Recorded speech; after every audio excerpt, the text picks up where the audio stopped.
Bueno, pues vamos a continuar con esta nueva etapa que podemos denominar, como dije la semana pasada, la apertura a lo luminoso, la apertura a la trascendencia. ¿Por qué una apertura a la trascendencia en relación con la meditación? Porque la meditación favorece o propicia estados con una profundidad que de alguna manera nos capacita también, ¿no? O desarrolla habilidades o capacidades, recursos eh, que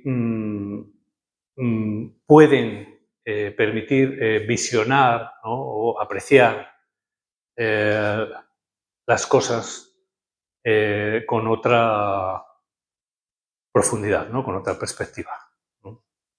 Entonces, eso en primer lugar, ¿no? Y en segundo lugar, yo diría también que la meditación tiene mucho que ver con el sentido, ¿no? Con lo que en el campo de la psicología de los arquetipos, la psicología arquetipal, ¿no? O la psicología analítica, la psicología compleja, ¿no? Jung denomina el arquetipo del sí mismo, el arquetipo de la totalidad, porque ese arquetipo que tiene que ver con algo arcaico, algo antiguo, algo atemporal y típico, al menos en cuanto a lo que tiene que ver con la experiencia humana, ¿no? Con la experiencia de una vida humana, este arquetipo tiene absolutamente que ver con el sentido, con la búsqueda o con la vivencia o la ausencia de vivencia o la carencia o la dificultad para experienciar o vivenciar sentido, ¿no? O significado, si quieres decir así, ¿no? Pero este sentido al que también se ha referido Víctor Frank, por ejemplo, ¿no? En relación con la perspectiva, con el análisis existencial, ¿no? De Binswanger o el propio Frank, ¿no? Es capital, es fundamental en la experiencia humana, ¿no? Sin esta conexión o este sentimiento que tiene que ver con el sentido del propio vivir, la vida humana se hace insoportable. Se hace insoportable. No, no es posible vivir una vida sin sentido. No es que no sea posible, sino que tiene una consecuencia devastadora desde el punto de vista psíquico, como sabemos, y también, lógicamente, desde el punto de vista del funcionamiento corporal, ¿no? Del organismo, etcétera, que está íntimamente vinculado al proceso psíquico o psicomental, ¿no? Entonces, el acercarse, eh, el contemplar las experiencias que tienen que ver con la trascendencia, con el sentido último, etcétera, de las diferentes tradiciones, etcétera, nos pone en contacto con precisamente la acción o con la influencia o con la actividad de ese arquetipo, que es, por otra parte, el eje o el centro, el núcleo de la propia interioridad, ¿no? De la propia vida anímica. Por esto, ese sentido se ha vinculado con la idea o con la imagen de lo divino, ¿no? Lo divino o de Dios, ¿no? De eso que significaría también desde el punto de vista psicológico, de la psicología profunda, como la máxima potencia que opera en lo psíquico, por así decirlo, ¿no? Esa experiencia, ese contacto, esa vivencia o incluso esa creencia, ¿no? O esa consideración, ese tener en cuenta esa dimensión trascendente, pues facilita la vida, facilita la muerte, ¿no?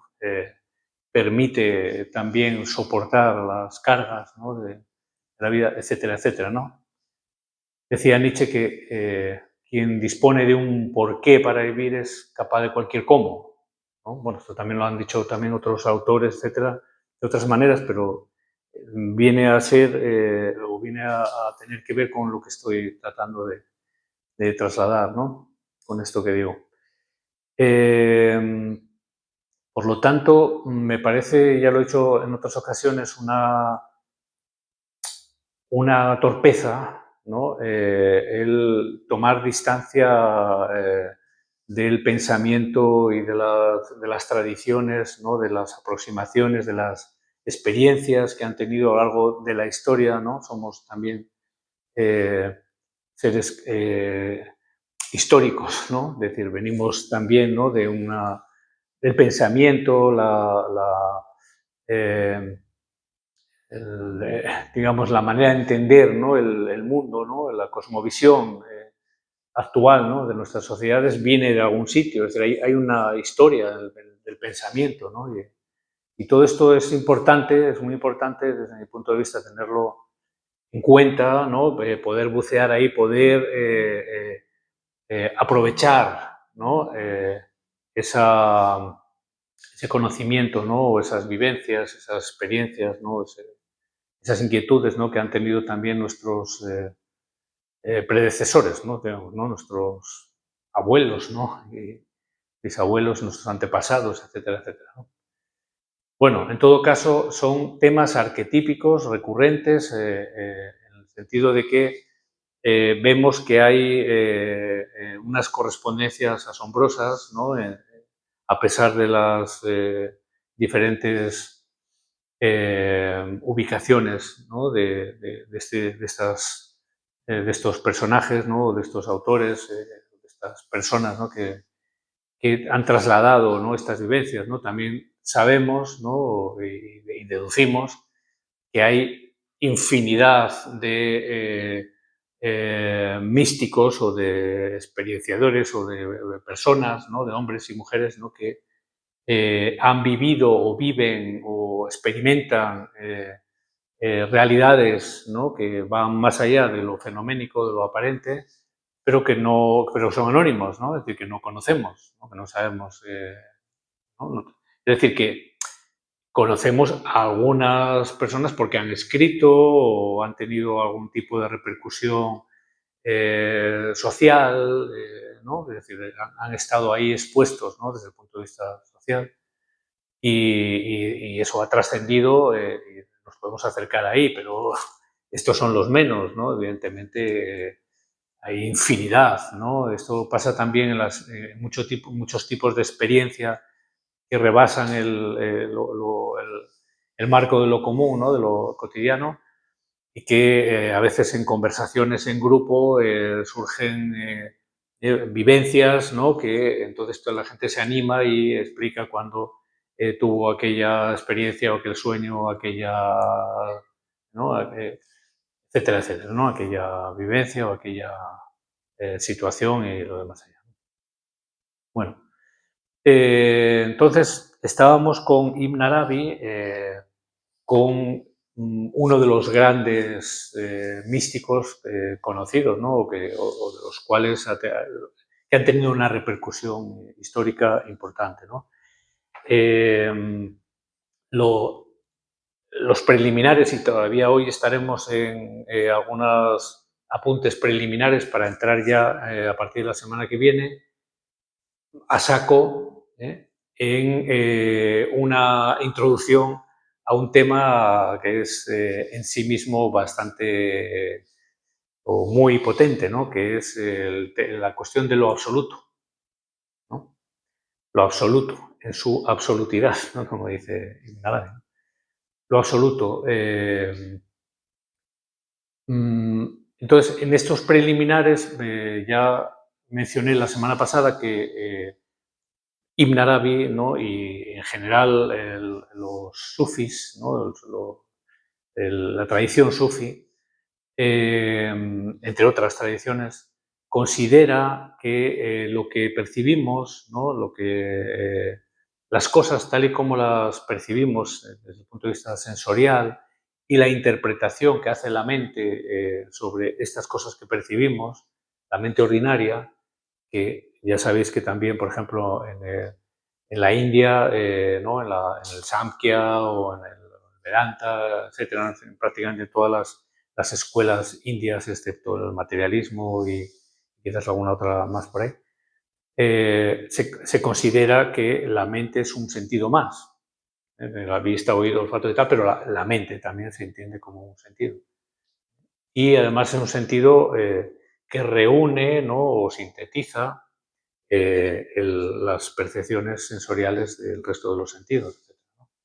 Entonces, para Ibn Arabi y para la visión sufi, etcétera, lo que percibimos con los sentidos y lo que interpreta la mente de lo que los sentidos perciben o de lo que percibimos a través de los sentidos, de la información sensorial, es una ilusión, es una irrealidad, no es real. Pero, ojo, porque no es real en cierto modo, ¿no? O sea, no es que sea algo sin valor o sea simplemente una alucinación, no es en este sentido, ¿no? Digamos que no da cuenta, esa percepción no da cuenta de la realidad, digamos, en su sentido último, ¿no? Que no estamos viendo qué es lo que hay, por así decirlo, ¿no? O no estamos viendo la realidad con mayúscula, entendiendo que la realidad desde el punto de vista de la experiencia visionaria de Ibn Arabi, entre otros, como digo, tiene que ver con el ser, ¿eh? Con el ser. Y de hecho es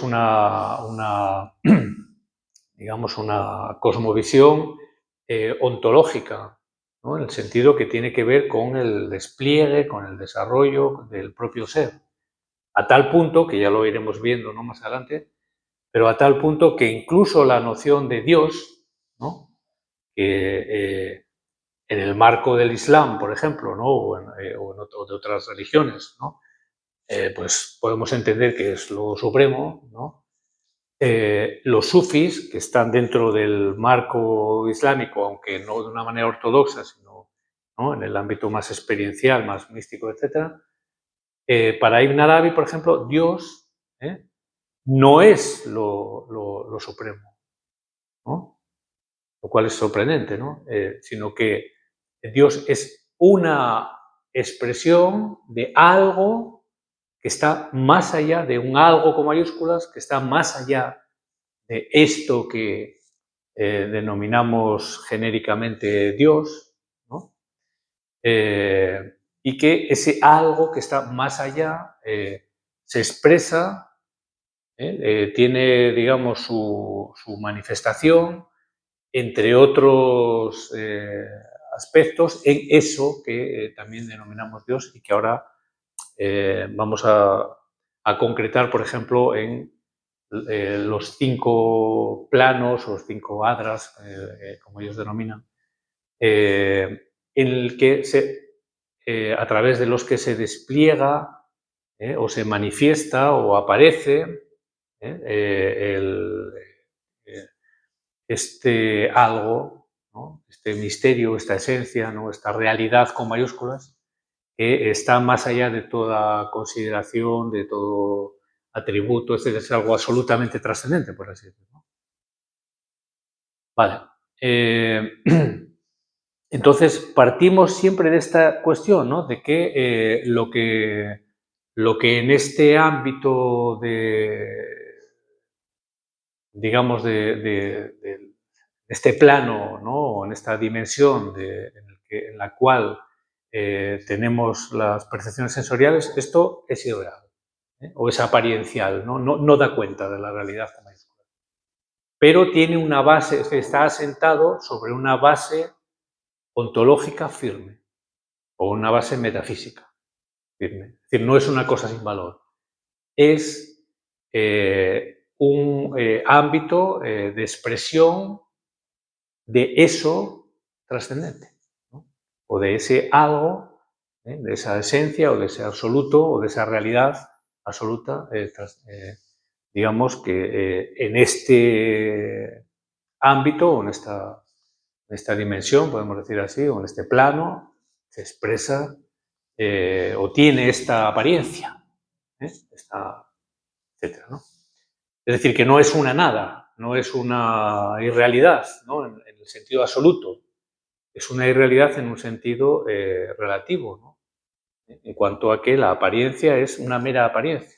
Por eso, en el marco del sufismo y en otros ámbitos, lo que acontece en este plano, podemos decir, sensible, ¿no? Sensitivo, etcétera, lo que acontece en la realidad sensible es simbólico, es interpretable, vamos a decir así, ¿no? Es una expresión de algo que, podemos decir, en otros ámbitos tiene otras apariencias, ¿no? O tiene otros significados, podríamos decir así, tiene otro sentido, ¿no? Es decir, que las cosas, los acontecimientos, lo apariencial, también puede ser interpretado, al igual que interpretamos un sueño, por ejemplo, ¿no? Porque desde la perspectiva de Ibn Arabi, por ejemplo, y del sufismo, no hay mucha diferencia entre lo que ocurre en la vida cotidiana, en un estado mental de vigilia, y lo que acontece en el ámbito onírico, ¿no? Cuando estamos soñando, ¿no? Cuando tenemos ensoñaciones. Bueno, entonces, vamos a concretar también que para Ibn Arabi hay como 5 estadios, ¿no? O 5 dimensiones o planos, ¿no? Él los denomina adras con H, ¿no? A través de los cuales esa realidad absoluta o esa realidad con mayúsculas se despliega, ¿no? O se manifiesta. Vamos a empezar, digamos, desde lo más alto, vamos a decir, ¿no? Desde lo más puro, lo más genuino, lo más profundo, al ámbito en el que normalmente nos movemos, ¿no? Con las percepciones ordinarias, ¿no? Entonces, el plano 1 sería el ámbito de lo absoluto, ¿eh? De la esencia, el dat, ¿no? Digamos, en algunos comentaristas de Ibn Arabi, etcétera, es el misterio de los misterios, digamos. Es algo desconocido, incognoscible, inefable, no se puede hablar de, es algo que trasciende toda posibilidad de entendimiento, de experiencia, etc. Es algo inmanifestado, es algo que no se manifiesta, por así decirlo. Bueno, esto quizás conecta un poco también con la cábala también, ¿no? Y con otras tradiciones, ¿no? En las que también se habla de lo inmanifestado, ¿no? De la Insof y, en fin, ¿no? Otras cuestiones, ¿no? Bueno, ese primer ámbito sería el ámbito de la esencia, digamos, ¿no? Lo inmanifestado, ¿no? O sea, eso no tiene nombre, por así decirlo, ¿no? Luego, el segundo plano, el segundo marco, aparece ya, digamos, lo manifiesto, ¿no? Digamos, eso inmanifestado, eso inefable, eso que no insondable, aparece ya como la divinidad, vamos a decir así, ¿no? Ya ahí el sufismo habla de nombres y atributos, ¿no? Esto de nombres y atributos tiene que ver con podemos decir, ¿no? Con la teología islámica, ¿no? En este terreno del sufismo, y se refiere a distintos aspectos de la divinidad que están relacionados con diferentes atributos con mayúsculas, por decir así, ¿no? Pero a eso ya entraremos, ¿no? Luego, el tercer, son 5, ¿no? Primero la esencia, segundo la divinidad hace aparición, podemos decir así. En el tercer plano, en la tercera adra, aparecería el ámbito del, lo denominan así, el ámbito del señorío. Pero bueno, ¿qué es eso del señorío? ¿No? Del ámbito del Señor, por eso decir, ¿no? Ahí es donde podríamos hablar de Dios, ¿no? En el sentido de algo que actúa, ¿no? Que responde, podemos decir así, ¿no? Que interviene. Ya veremos también de qué manera sí, de qué manera no puede intervenir, etcétera, ¿no? Desde la perspectiva de este tipo de cosmovisión, pero más adelante, ¿no? Entonces ahí, digamos, sería el ámbito donde aparece este Dios, ¿no? Con el que más o menos uno puede interactuar, ¿no? Con esa dimensión, por así decir, ¿no? De la divinidad, ¿no? De lo trascendente. Lo interesante, bueno, por supuesto esto es interesante, ¿no? Pero lo interesante desde el punto de vista inmediato, ¿no? Práctico, etcétera, ¿no? Es estos otros dos que vienen ahora, ¿no? Que es el cuarto, que es el mundo imaginal, el mundo de las imágenes, mundo imaginal. Que el ámbito de los sueños estaría dentro de este ámbito del mundo imaginal. No solo de los sueños, sino el pensamiento, la ideación, etcétera, etcétera, ¿no? En realidad nos movemos psicológicamente ahí, ¿eh? Porque nosotros no vemos las cosas, tenemos una imagen, la mente desarrolla o fabrica, podemos decir así, ¿no? Elabora una representación mental, es decir, una imagen de lo que estamos viendo, ¿no? O de lo que oímos o de lo que tocamos, etcétera, ¿no? Es decir, este mundo imaginal es un mundo, un plano intermedio entre la realidad sensorial, entre lo sensible, y los ámbitos, digamos, que hemos citado antes, ¿no? Que podríamos decir que esos tres primeros planos serían, propiamente dicho, espirituales, ¿no? Sería el ámbito del espíritu, vamos a decir así, ¿no? El cuarto plano sería este campo imaginal que estaría, por un lado, en conexión, estaría reflejando, de una manera más o menos deformada, pero estaría reflejando esos ámbitos superiores, ¿no?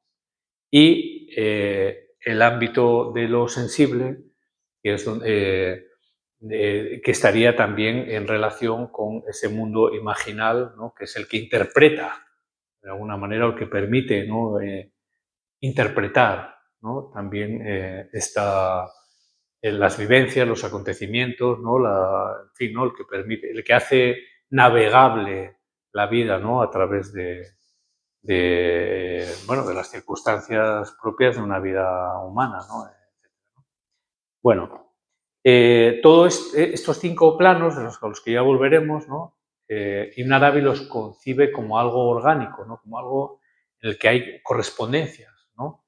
Es decir, que lo que acontece en este último plano, por así decir, es interpretable también, porque en última instancia es expresión o manifestación de la propia esencia del primero, ¿no? Es decir, ese algo es inmanente también, es decir, está manifestándose también desde esa perspectiva en el ámbito de lo sensible. También se manifiesta en el ámbito de lo imaginal, ¿eh?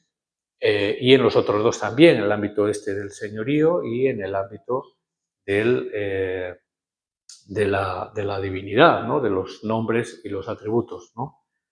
Es decir, que podríamos decirlo así, ¿no? Lo que vemos y que desde el punto de vista absoluto es irreal, ¿no? O es apariencial, es fenoménico, lo que está detrás de esa apariencia, en última instancia, es lo absoluto.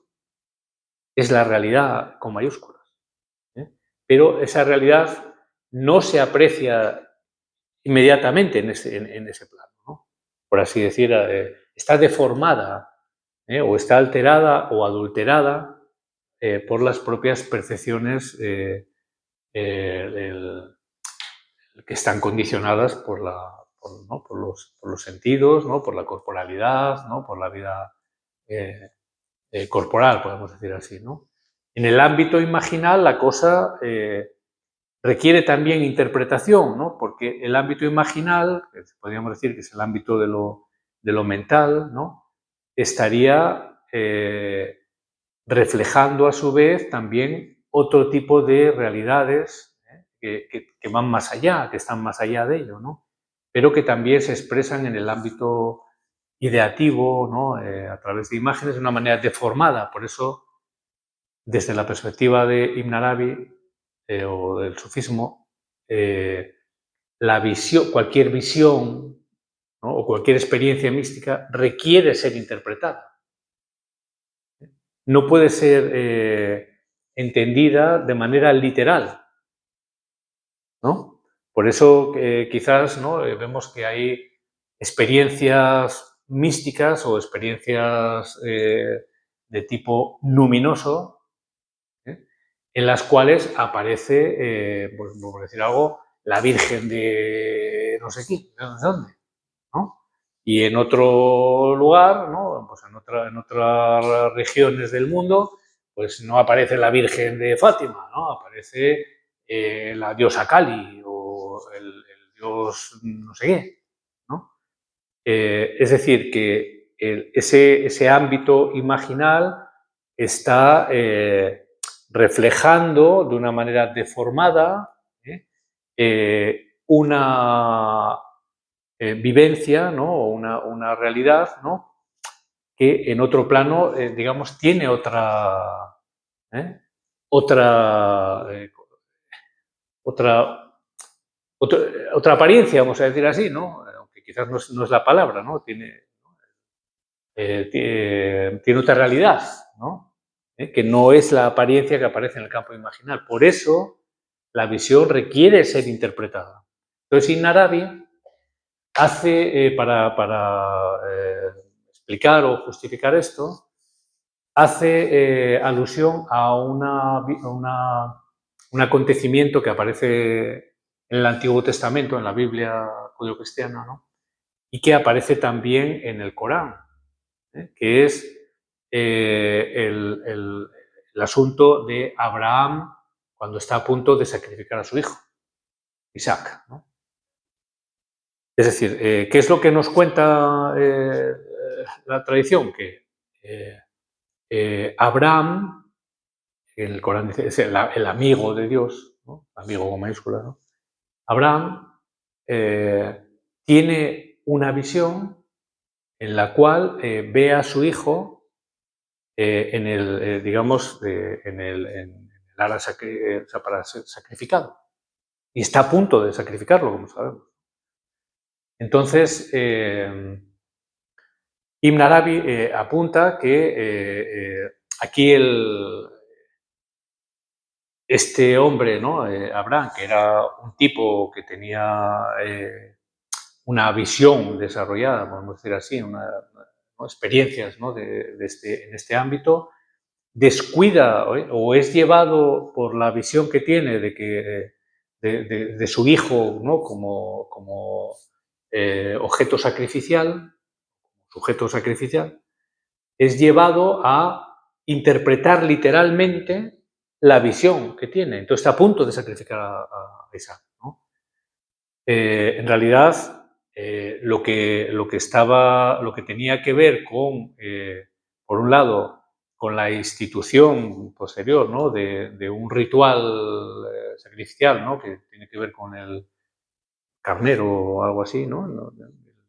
Con el sacrificio de un animal que a su vez es un símbolo, ¿no? Que está representando el sacrificio del hombre, ¿no? Que sacrifica, por así decir, ¿no? Su alma, ¿no? Etcétera, ¿no? En aras bueno, de la comprensión o de la vivencia de lo trascendente o lo que sea, ¿no? Entonces, lo pone como ejemplo de cómo algo que en un plano, digamos, se manifiesta en la mente de Abraham y que éste no lo interpreta adecuadamente, ¿no? No interpreta que ese hijo que él está viendo en realidad está representando un carnero, no a su hijo literalmente, ¿no? Eso pasa también en los sueños. En los sueños, ¿no? Nosotros vemos, ¿no?, que estamos soñando con nuestra madre o nuestro no sé quién, o un amigo que tenía que nunca más me acordé de él, ¿no?, de hace 85 años, ¿no?